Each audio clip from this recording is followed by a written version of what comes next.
Zacateo, que antes de su conversión fue recaudador de impuestos, como el mismo Evangelio lo testifica en el capítulo 9, fue testigo ocular de la revelación de Jesucristo como Mesías. Eso tiene que haber sido una experiencia indescriptible, siendo que él, de raigambre judía, tenía una expectativa mesiánica que para su tiempo no coincidía con lo que habría de ser manifestado en la persona de Jesucristo. Y entendió que este Jesucristo como Mesías es quien salva a su pueblo de sus pecados. Nos lo dijo en el capítulo 1. Es el dador, intérprete y maestro perfecto de la ley. Nos lo dijo en el bello sermón del monte. En el bello pero drástico sermón del monte. Y ahora Mateo nos va a decir que este Jesucristo como Mesías es quien ejerce un reinado de poder. Para esto último se dará testimonio en una serie de milagros en donde se manifiesta el poder soberano del Señor. Es lo que empieza a partir del capítulo 8. De ahí que a la serie que viene después del Sermón del Monte le haya dado como título La soberanía mesiánica ratificada. El primer mensaje que nos corresponde el día de hoy será, o llevará como título, la lepra que Jesús quiso purificar. Y en este relato de milagro veremos tres momentos en que la soberanía mesiánica se ratifica. Pero en esta ocasión se ratifica en la purificación de la inmundicia del pecado. La soberanía mesiánica que se ratifica en la purificación de la inmundicia del pecado. Y estos tres momentos corresponden a uno en donde el Señor, aparecen el Señor y el leproso postrado. Ese es el primer momento de este relato de milagro. El Señor y el leproso postrado. El segundo momento es el Señor y el leproso tocado. Y el tercer momento, el Señor y el leproso purificado. El Señor y el leproso postrado, el Señor y el leproso tocado, el Señor y el leproso purificado. Veamos pues entonces el primer punto, el Señor y el leproso postrado. Dice allí el capítulo 8, versículo 2, que he aquí vino un leproso y se postró ante él. Después de la predicación del Sermón del Monte, debe haber reacciones, amados hermanos, como debería suceder ante toda exposición de la palabra del Señor. Veíamos que mientras que la gente en la periferia se admiraba de su doctrina, los discípulos confrontados quedaron advertidos sobre la necesidad de autentificar en obediencia al Señor su membresía en el reino de los cielos. Meditábamos en esto en cuanto a que es paradójico que Jesús, a quienes ya reconoce como discípulos, les diga que si su justicia no fuere mayor que la de los escribas y fariseos, no entrarían en el reino de los cielos. Pero el Señor lo que está haciendo es una amonestación para que los discípulos no se duerman, para que velen, para que se guarden, para que cuiden a Cristo como su tesoro más preciado, ¿verdad? Y se ocupen de la realidad que implica en esta vida ratificarse como discípulo de Cristo, ratificarse como miembro del reino de Dios, autentificar, poniendo en práctica las palabras del Señor, que fue la última parábola del capítulo 7, en obediencia al Señor, su membresía en el reino de los cielos. Sin embargo, de los oyentes en la periferia, seguramente algunos se sintieron acusados en su conciencia, porque es curioso que el versículo 1 del capítulo 8 nos diga que cuando descendió Jesús del monte, miren, ¿no? En el capítulo 5 subió Jesús, ¿recuerdan? Acá en el capítulo 8:1 vuelve a descender y dice que le seguía mucha gente. Uno diría, uy, todas esas personas se convirtieron, pero esos seguimientos no deben ser entendidos literalmente como que cada una de esas personas realmente se convirtió al Señor. Pero puede ser que algunos de la periferia se sintieron acusados en su conciencia ante las demandas del Sermón del Monte, que, como decíamos, ha sido considerada una de las piezas literarias de mayor belleza en la historia de la literatura. Pero el Señor aún así dice en el mismo Sermón del Monte que la puerta estrecha, pocos la hallan. Y que aunque la gente se admira de las palabras del Sermón del Monte, la puerta amplia es escogida por muchos. Pero puede ser también que algunos pudieron realmente hacerse verdaderos discípulos del Señor. Como puede ser que otros de la periferia dudaron en su corazón y empezaron a sentir muchas dificultades para entrar en el camino angosto, cruzar por la puerta estrecha. Cuando uno mira el versículo 1 del capítulo 8, uno como que se ilusiona. Uy, qué bueno que esta gente realmente se hubiera convertido a Cristo. Pero cuando uno ve el versículo 18 al 22, uno dice, pero esta gente como que un escriba está que sigue al Señor, está un pelo, ¿cierto? Pero dice, maestro, te seguiré a donde quiera que vayas. Pero Jesús, percibiendo el faltante en esta decisión de fe, dice, amado amigo, el andar conmigo es una puerta estrecha y un camino angosto. Las zorras tienen guaridas y las aves del cielo nidos, mas el Hijo del Hombre no tiene donde. El relato queda en suspensión narrativa, no sabemos qué reacción asumió este escriba. Pero otro de sus discípulos dice, permíteme que vaya primero y le ayude a mi suegro a pintar la casa. Es que le prometí hace un año pintar la casa y primero entierra a mi padre. Jesús le dice, sígueme. Ya le he dicho a los discípulos categóricamente en la parábola de la puerta estrecha, les dice a los discípulos, entrad. No hay ninguna otra más amonestación del Señor. Lo demás es explicación.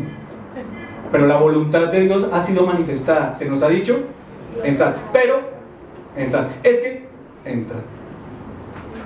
¿Verdad? Sígueme. Deja que los muertos se entierren a sus muertos. Entonces toda esta gente que sigue a Jesús, como que sí, y como que no. Pero el Sermón del Monte pudo haber aguijoneado alguna conciencia. El Sermón del Monte pudo haber servido de espejo para que los oyentes se vean en él reflejados y miren su verdadera condición. Y que este sermón, además de causar admiración, nos permita ver la grandeza de un Dios revelado en Cristo como Rey universal, y a la vez, al ver la transparencia, la grandeza, la magnificencia de este Cristo, yo inmediatamente caigo en cuenta de cuán terrible es mi lepra. Porque al descender Jesús del monte, la multitud de todas formas le sigue, y de forma sorprendente aparece un leproso. Después de los llamados de Jesús y luego de que llegaron a su fin estas primeras palabras, ¿recuerdan? Que las palabras de los sermones de Jesús tienen un principio que un día llegarán a tener un fin. Y al finalizar este sermón, un hombre que el texto describe como leproso vino a Jesús. Un hombre finalmente se reconoce inmundo delante del Señor, y reconociendo que solo Cristo en su soberanía mesiánica puede purificarle de su inmundicia, se postra ante él y clama. A este pecador, delatado por la predicación, herido por su conciencia en el poder del Espíritu Santo, consciente de su inmundicia, es el que representa este leproso. Y es el indicio más espantoso, pero a la vez más maravilloso de lo que es una verdadera conversión. esta es la entrada determinante a la fe y al reino. Se postra, y en el versículo 2 nos encontramos ante el primer momento del proceso de la purificación de la inmundicia. Por eso el primer punto es el Señor y el leproso postrado. Ese es el primer momento de la purificación de la inmundicia. Porque puede ser que el hombre hubiese reconocido su inmundicia, pero acto seguido no venir en arrepentimiento y fe a Cristo,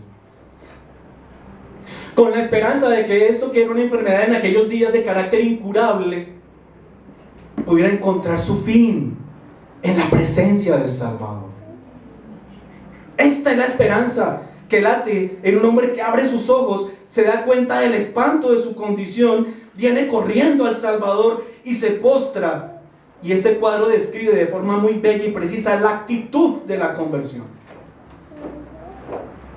Venir ante el Salvador en un acto de postración y el reconocimiento, por un lado, de la vergüenza que produce el estar dominado por la inmundicia del pecado, pero a la vez la verdadera conversión, la conversión evangélica, es la que, seguido al reconocimiento del pecado, se produce un anhelo desesperado por ser librado de la contaminación, del gobierno del pecado, y arrojarse con urgencia a los brazos del que hizo correr una sangre que puede purificar al pecador más pecador de todos. Es lo que vemos expresado en la actitud de Job cuando allí en el capítulo 42:6. Job en el capítulo 42:6. Dice: por tanto me aborrezco. Cuando uno se mira al espejo y algo no le gusta, se siente feo, ¿cierto? Pues imagínense si el Señor de un momento a otro quita las escamas de nuestros ojos, y si estando en estado de inconversión nos permite ver nuestro estado. Qué terrible espectáculo, ¿verdad? Y aquí entonces están representados el arrepentimiento y la fe. El Señor y el leproso postrados. Siendo que en tiempos de Jesús la lepra, que se consideraba incurable, o era aún en esos días incurable, era un terrible signo de maldición y de inmundicia. Era una de las enfermedades más repugnantes, porque como ustedes tal vez ya lo han podido ver, en la lepra hay una deformación del rostro y del cuerpo terribles, con un impactante aspecto de la piel, en donde poco a poco se va perdiendo la fisonomía, se van perdiendo los rasgos, se van cayendo los miembros uno a uno, se va desprendiendo la piel. Y por eso esta enfermedad llegó a tipificar la condición esencial del pecado. Y Levítico 13, con el capítulo 14, constituyen una amplísima sección en la ley ceremonial, en donde se dice con detalle cuál debe ser el tratamiento, no de la enfermedad, sino de la persona que sufre esta enfermedad. Y particularmente aquí en Mateo se estaba refiriendo a la lepra conocida como la enfermedad de Hansen, que es esa enfermedad terrible, degenerativa y repugnante. Esa degradación por la invasión del pecado la vemos representada en algunos ejemplos, como el de Gisaí, el criado de Eliseo, que según el relato quedó leproso a causa de su codicia y su engaño. Es una forma narrativa de decir que quien cae como preso, esclavo del pecado, queda en una condición leprosa. También tenemos el relato del rey Usías, que se quedó leproso debido a su orgullo. Eso está relatado en el segundo libro de Crónicas, capítulo 26. Por ello, la lepra se presenta en las Escrituras como una contaminación que necesita ser purificada. Su erradicación era para los rabinos de aquellos días tan difícil como la resurrección de un muerto. Y por el contrario, quienes la padecían experimentaban un humillante proceso degenerativo, y en los casos más críticos, la muerte. Pero una de las características más espantosas de la lepra era que esta infección producía el entumecimiento y la insensibilización de los miembros. Perdía un dedo y no le dolía, se golpeaba un pie y no le dolía, se golpeaba en la cara y no sentía nada. Y la condición humillante se agravaba debido a que la enfermedad dañaba la voz y producía un olor muy desagradable. Se les declaraba excluidos del culto divino. Se les declaraba excluidos de la vida social y tenían que vivir replegados en leprosorios. Tan imposible como es la resurrección de un muerto, es la purificación del pecado. El pecado que invade agresiva, mortal y degenerativamente al ser humano. Porque el pecado comienza estando el hombre muerto, empieza poco a poco a corroer las pocas fibras de carne que le quedan. Y empieza a turbar su mente, y empieza a turbar su alma, y empieza a turbar su corazón. El hombre pierde todo el sentido de la realidad, pierde todo el sentido de la moral, de lo ético. A lo malo le llama bueno, y a lo bueno le llama. De forma similar a lo que pasaba con el cuerpo de los leprosos, se anestesia la conciencia y los hombres comienzan a pecar y no se dan cuenta. Su conciencia se encallece y se acostumbran al pecado y se deleitan en el pecado, incluso llegando a deleitarse con los que practican tales cosas, porque en el estado de hediondez que están, no pueden percibir, debido a que la lepra destruye los nervios, perciben la capacidad de olfatear y saborear. Y estando hundidos en su corrupción, declaran con orgullo su bondad. Y creen que por su bondad tienen que ser justificados delante de Dios. Y este es el tipo de persona que debe venir a Cristo. Este es el tipo de persona que éramos tú y yo cuando estábamos en inconversión. Aquí vemos, en esta primera escena, el primer paso del proceso de purificación. Vemos al leproso postrado ante el Señor. El cuadro para el momento es demasiado grotesco e intensifica el valor teológico del capítulo 1 de Mateo en sus versículos 20 al 23. Porque si escandaloso era que un leproso saliera de su leprosario y se acercara a una persona saludable, ¿cuánto más escandaloso aparece el cuadro cuando vemos a un hombre hundido en tal inmundicia parado frente al Dios 3 veces santo? Y ese hombre que estaba frente al leproso era nada más y menos que Dios mismo, porque sería llamado Emanuel, que traducido es Dios con nosotros, en el cual no hay ninguna tiniebla y que habita en luz inaccesible. ¿Es esto un tremendo gesto de la condescendencia, de la gracia de Dios? Fariseos leprosos, corcomidos por dentro de sus almas, despreciaban a estos leprosos. Y tenemos aquí al Dios de toda gracia y misericordia soportando la presencia de un hombre inmundo. Y se relata ese encuentro dramático entre la impureza humana y la santidad de Dios. Eso es Cristo en la tierra. Por eso cuando se acerca el reino, Jesús dice: el reino de los cielos se ha acercado. Ustedes son una mano de leprosos. Venid y arrepentíos y creed en el Evangelio. El encuentro entre la impureza humana y la santidad de Dios. Eso es Dios hecho hombre en Cristo. Y eso debe ser Cristo para ti. Si aún no has creído en Él, el Espíritu Santo te permite ver tu condición leprosa. Y si tú has creído en Él, sabes que nos quedan rezagos de piel podrida en nosotros, que nos recuerdan de dónde nos sacó un día el Señor. Y le dice: Señor, si quieres, puedes limpiarme. Si quieres, puedes limpiarme. El leproso de nuestro relato viene y se postra, y apelando reverentemente ante su soberanía mesiánica, clama por purificación. Y la palabra que Mateo utiliza allí es una palabra estratégicamente seleccionada. Ya tiene toda una tradición en la religión judía y en la Biblia. Y como decía, en la extensa sección de Levítico, capítulo 13 y 14, aparece muchas veces referida a la purificación de la lepra. Y allá aparece la palabra limpiar, catarizo. Está referido con abundantes referencias a la purificación, y se refiere a la purificación de la contaminación del pecado. Un solo ejemplo, Éxodo 29:36.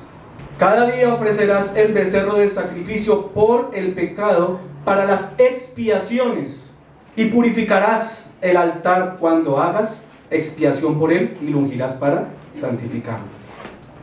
Y según la tradición bíblica, esta expiación o esta purificación solo podía hacerse con sangre.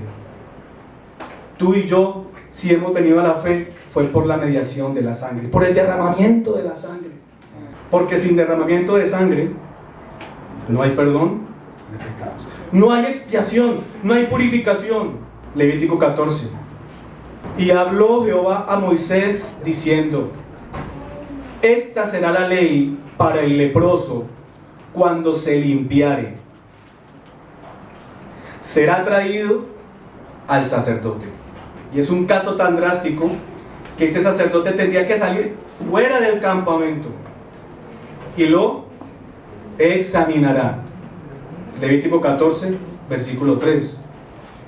Y si ve que está sana la plaga de la lepra del leproso, el sacerdote mandará luego que se tomen para el que se purifica 2 avecillas vivas, limpias, y madera de cedro, grana e hisopo.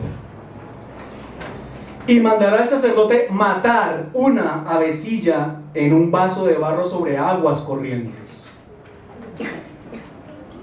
Después tomará la avecilla viva, el cedro, la grana y el hisopo, y los mojará con la avecilla viva en la sangre de la avecilla muerta sobre las aguas corrientes. Y ahí está tipificado el sacrificio redentor de Cristo, porque implicó la muerte de esa avecilla, para que nosotros,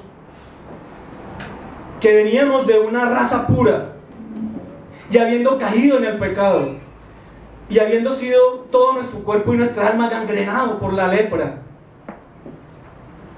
tuviésemos que ser sumergidos en la sangre del Cordero inmolado por los pecados. Y eso tenía que suceder ¿dónde? Fuera del campamento. Por eso Cristo fue crucificado fuera de la ciudad. Eso implicó la muerte del justo por los injustos. Eso representa nuestra cruz, y esa es la fe que celebramos. Que hubo una sangre que tuvo y tiene el poder de limpiar al peor leproso que pueda haber. Y esa es la obra expiatoria de Cristo, que como dice la carta a los Hebreos en el capítulo 9, versículo 22, y casi todo es purificado según la ley con sangre, y sin derramamiento de sangre no se hace remisión. Porque dice el 13, que ninguna sangre de toros, ninguna sangre de machos cabríos, ninguna mediación en esta tierra, ni la corredención de María, ni la mediación de María, ni de ningún santo, ni de ningún pariente fallecido, ninguna indulgencia, ninguna misa, ninguna obra de caridad, ninguna promesa en Monserrate, o en Las Lajas, o en Zipaquirá, o en donde sea, le permitirá la limpieza a un terrible pecado. María misma dijo que su alma engrandecía al Señor, su Salvador. Y tendríamos que utilizar muchas horas para mostrar cómo la única mediación de Cristo es suficiente. El derramamiento de su sangre, un sacrificio perfecto para el perdón de los pecados, para limpiar nuestras conciencias, para darnos paz en nuestros corazones, para liberarnos del sentimiento de culpa, para liberarnos de todo el peso de la ira de Dios, para liberarnos de toda la eternidad en un infierno y llevarnos a la gloria eterna y verle cara a cara en aquel día. Al decir, Señor, si quieres puedes limpiarme, expiarme, el leproso de evidencia de una profunda convicción, porque acercarse, como dije antes, a alguien sano en su estado era en su tiempo algo totalmente inaceptable. Para pedir algún tipo de ayuda, los leprosos desde su lugar, desde su leprosario, tenían que hacer su mayor esfuerzo con una voz deteriorada para clamar por algo de ayuda. Lucas 17, versículo 12 al 13. Y al entrar en una aldea, le salieron al encuentro 10 hombres leprosos, los cuales ¿qué? Se pararon de lejos y alzaron la voz diciendo: Jesús, Maestro, ten misericordia de nosotros. La distancia entre la inmundicia y la santidad, pero Cristo sorteó esa distancia eterna entre la inmundicia y la santidad, y dentro de su obra redentora, Cristo ve a estos hombres de lejos. En el versículo 14 les dice: y mostraos a los sacerdotes. Eso es la iglesia, un lugar donde leprosos curados dan testimonio del gran milagro de su purificación, de su expiación. Arrástrate, hermano, arrástrate. Si te queda una pierna o un brazo nada más, arrástrate, porque la gracia te alcanzará. Si te postras ante un Salvador, ante Cristo, el de la sangre, el Inmaculado, el Cordero de Dios que quita el pecado del mundo. Grande fue la fe de este hombre. ¿De dónde la obtuvo? Ya el relato mateano nos indica en los primeros capítulos que Jesús ya había desarrollado todo un recorrido, un itinerario, realizando prodigios y milagros y predicando el reino de Dios. ¡Qué bendición! Que aún a los leprosorios llegó el eco del Evangelio. Y su reverencia, Señor, postrado. Imagínense unas rodillas destruidas y aún así postrarse ante el Señor. Muestra esta gran confianza en el Salvador. Hay gente que pone su pecado como excusa para no venir a la iglesia. Pone su pecado como excusa para no orar, para no buscar del Señor. El Señor debe recordarte que Él no vino por sanos, sino por enfermos. No por justos, sino por pecadores. Señor, si quieres. Para el leproso el asunto no es si el Señor puede limpiarlo. ¿Has dudado de tu Salvador? Porque el leproso no duda de que Él le pueda limpiar. El asunto es si el Señor quiere limpiarlo. Y ya Jesús nos ha enseñado a orar de esta forma en Mateo. Una oración con perspectiva del reino. Mateo 7, versículos 7 al 11. Él ha dicho: pedid y se os dará. Buscad y hallaréis. Llamad y se os abrirá. Porque todo aquel que pide recibe, y el que busca halla, y al que llama se le abrirá. Y Él no es el padre que engaña a sus hijos, dándoles una piedra, haciéndola pasar por un pan, o dándoles una serpiente, haciéndola pasar por un pescado. Si vosotros, siendo malos, sabéis dar buenas dádivas a vuestros hijos, ¿cuánto más vuestro Padre que está en los cielos dará ¿qué? Las buenas cosas a los que se las piden? Y por eso el Señor dice en este relato: quiero. Así vemos que el leproso representa al pecador que, reconociendo su condición y viniendo en un estado de postración, apela al Señor soberano, al Mesías que ratifica su autoridad y su gran poder en su soberanía mesiánica ratificada, para que le libre y le dé la purificación. Primer punto: el Señor y el leproso postrado. En segundo lugar, vemos entonces al Señor y al leproso tocado, porque Jesús extendió la mano y le tocó. Para los presentes, imagínenlo, imaginen la escena. Si ya era degradante y escandaloso verlos simplemente uno frente al otro, ¿qué cara habrán puesto cuando se produce un contacto entre ellos? Atestiguan un desagradable acto de contaminación, según se creía, de transgresión de la ley, advertido ya en el libro de Levítico en muchas ocasiones. No podemos ir por el tiempo. Pero Jesús no muestra ningún escrúpulo de falsa religiosidad. El Santo de Israel no mostró ningún escrúpulo de falsa religiosidad, como si lo hacían los religiosos de su época, que miraban por encima de los hombros a todos los demás porque ellos se creían buenos.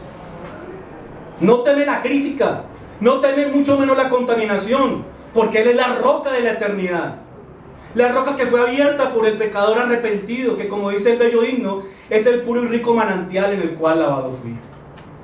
Él no teme la contaminación, por el contrario,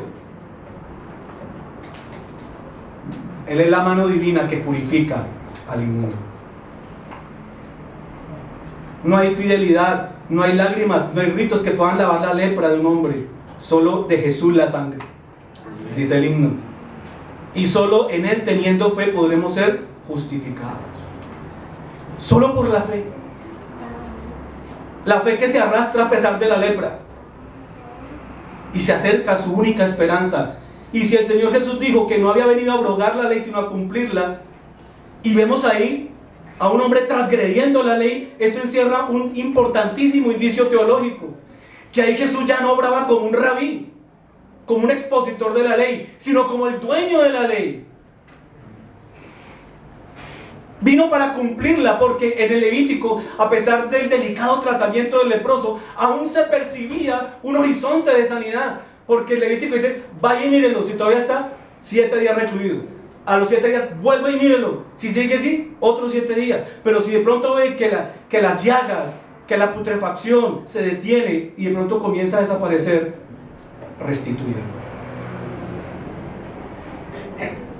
Y Jesús no fue a revisar a este hombre, no lo auscultó, no lo miró por acá y lo miró por acá, lo tocó y lo restauró. Cumplió la ley en su máximo esplendor, en su máxima bendición y gracia, porque lo tocó como redentor, no como rabí. Por eso está por encima de la ley, porque Él es el dador de la ley. No en contra de ella, ni en contradicción con ella, por el contrario, mostrando a los hombres su más perfecto cumplimiento. En otras palabras, aquí se trasciende nuevamente la función de rabí a la de su autoridad divina, mesiánica. Y al extender su mano para tocarlo, el Señor da a entender que obrando como Dios, pues este acto de extender la mano también tiene ya un significado en la tradición. Tiene toda potestad para hacer lo que le place y operar con su poder sobrenatural por encima de los fenómenos naturales. Y Él extiende su mano como Dios mismo lo hizo en el Antiguo Testamento. Volvió y lo hizo aquí encarnado en Cristo. Siendo que en la fe bíblica es Dios el que opera este tipo de señales. Pero no solo eso, sino que cuando Él dijo quiero, está hablando con la autoridad del Dios celestial. Porque en la fe bíblica se trata de lo que Dios quiere, no de lo que los hombres quieren. De tal forma que Él no está hablando un hombre común y corriente. Y cuando el Señor dice quiero, sé limpio, vemos una manifestación inequívoca de Dios en favor de este leproso, que además de tocarlo, lo redignifica, lo restituye a la comunión con Dios, lo devuelve a la comunidad, lo incorpora en la iglesia, en la comunión de los santos. Y es así que, como dice San Juan Crisóstomo, no fue la mano la que se manchó de lepra, sino el cuerpo leproso el que quedó limpio al contacto de la mano divina. Salmo 104, desde el 31. Sea la gloria de Jehová para siempre. Alégrese Jehová en sus obras. Él mira a la tierra y ella tiembla. Toca los montes y humean. El que toca al leproso lo sana. El que toca al leproso lo sana. Su mano le fue favorable al leproso, y como puede hoy serle favorable a cualquiera de nosotros en este lugar. Todo pecador que venga a Él para ser tocado y purificado será expiado, será limpio, humeará, porque la lepra no se podrá resistir. Segundo lugar, el Señor y el leproso tocado. Tercer lugar, el Señor y el leproso purificado, porque el texto dice en 3b que al instante su lepra desapareció. Y me viene a la memoria el himno: y al instante la escena cambió, en la hermosa visión de la cruz. Al instante, tan urgida la petición como inmediata la purificación, tan desesperada la búsqueda como inmediata la respuesta.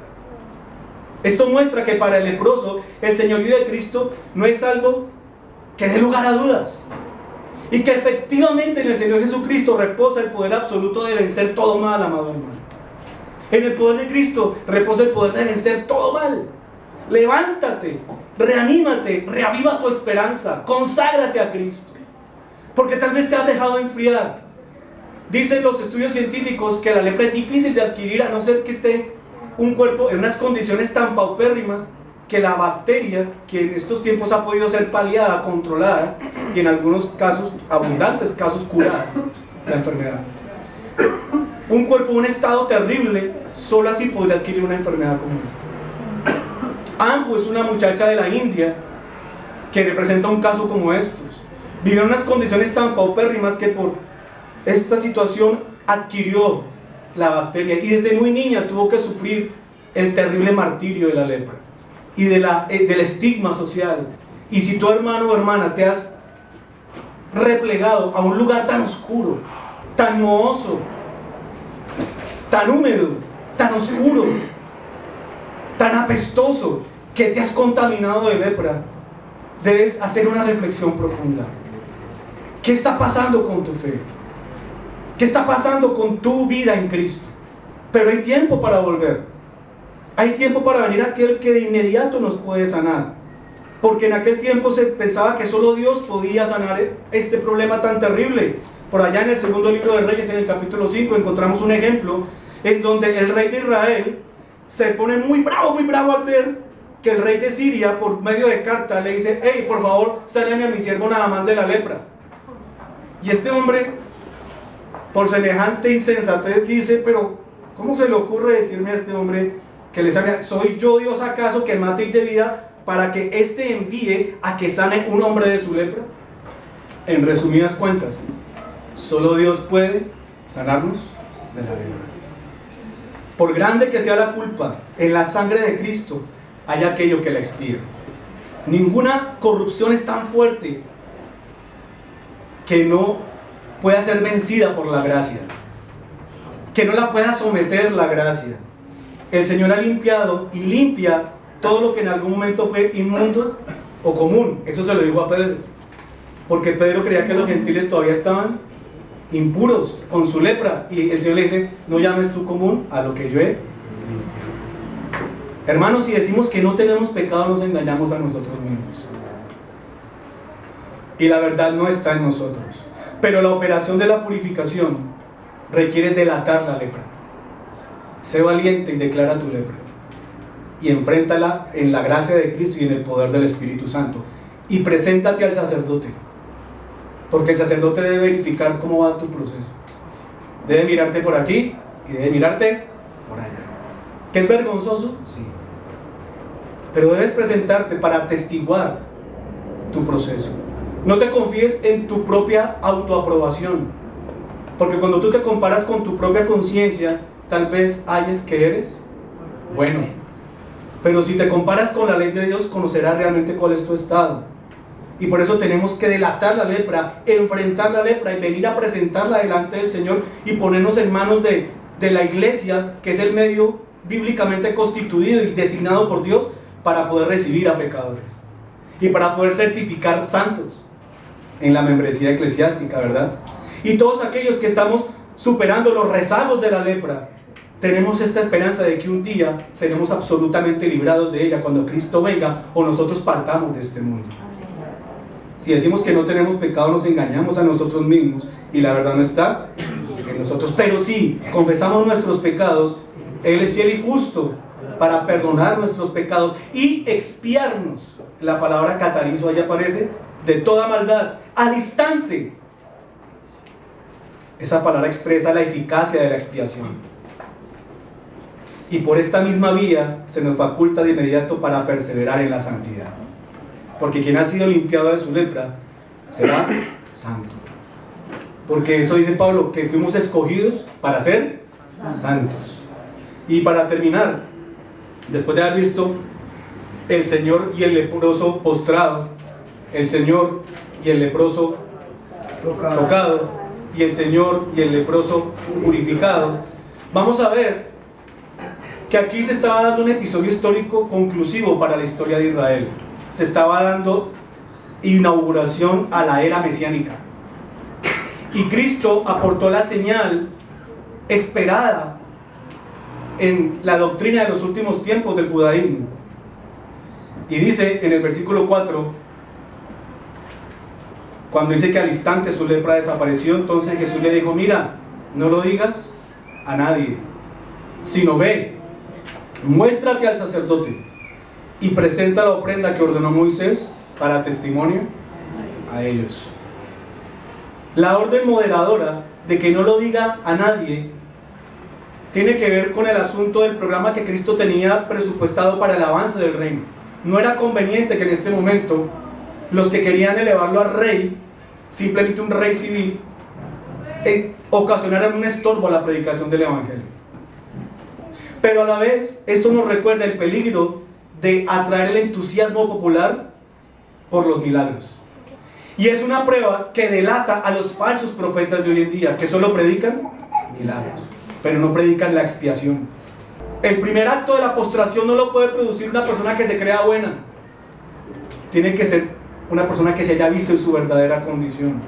Y el evangelio de hoy en día, los púlpitos de hoy en día, esconden ese evangelio.